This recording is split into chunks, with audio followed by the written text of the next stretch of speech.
Chapter 1. The First Trumpet. The air was unnervingly still, as if the earth itself held its breath. Clouds, swollen and grey, hovered menacingly over the horizon, casting long, unbroken shadows over the barren plains. A strange silence blanketed the world, a silence that pressed against the hearts of every living being, demanding their attention. Amir stood alone on the edge of the desert, his heart pounding in his chest. He could not explain the unease coursing through his veins, nor could he ignore it. The day had begun like any other, birds chirping at dawn, the marketplace alive with chatter. But by midday, something had changed. Conversations faltered, animals grew restless, and the sky was not as it should be. And then it happened. A sound unlike any Amir had ever heard tore through the stillness. It was not of this world. A blast so deep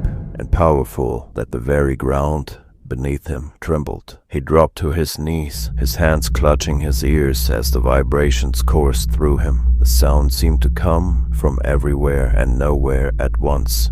"The trumpet," someone whispered behind him, their voice shaking with fear. "The first trumpet has been blown." Amir turned, his eyes wide with terror. The man who had spoken was an elder from the village, his face ashen, his hands trembling. He pointed to the horizon, where the earth and sky seemed to blur together in a swirling vortex of light and shadow. The Quran's warnings flooded Amir's mind. "And the trumpet will be blown, and whoever is in the heavens and whoever is on the earth will faint, except whom Allah wills. Then it will be blown again, and at once they will be standing, looking on." The blast grew louder, more piercing, as if the heavens themselves were tearing apart. The ground cracked beneath Amir's feet, splitting open in jagged lines that raced toward the village. The once busy marketplace was now a scene of chaos. People running, crying, screaming.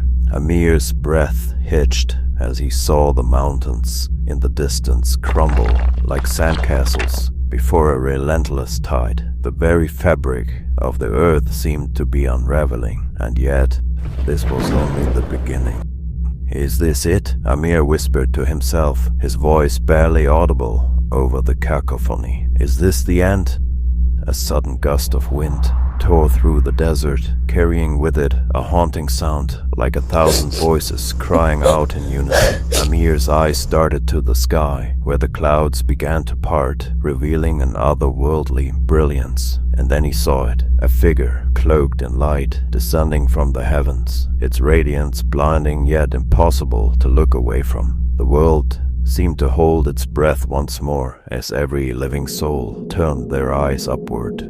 "Qiyamah," the elder whispered again, falling to his knees. "The day of judgment has begun." Before Amir could process the elder's words, the ground beneath him gave way entirely, plunging him into a void so dark and cold it felt as though the world had ceased to exist. He gasped for air, but none came. His heart thundered in his chest, and his mind raced with questions. Where was he? Was he dead? And then a voice so powerful it seemed to shake the very essence of his being, spoke.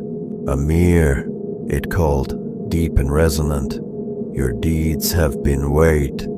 But before the verdict could be spoken, the darkness shattered, and Amir woke with a start. Was it a dream? A warning?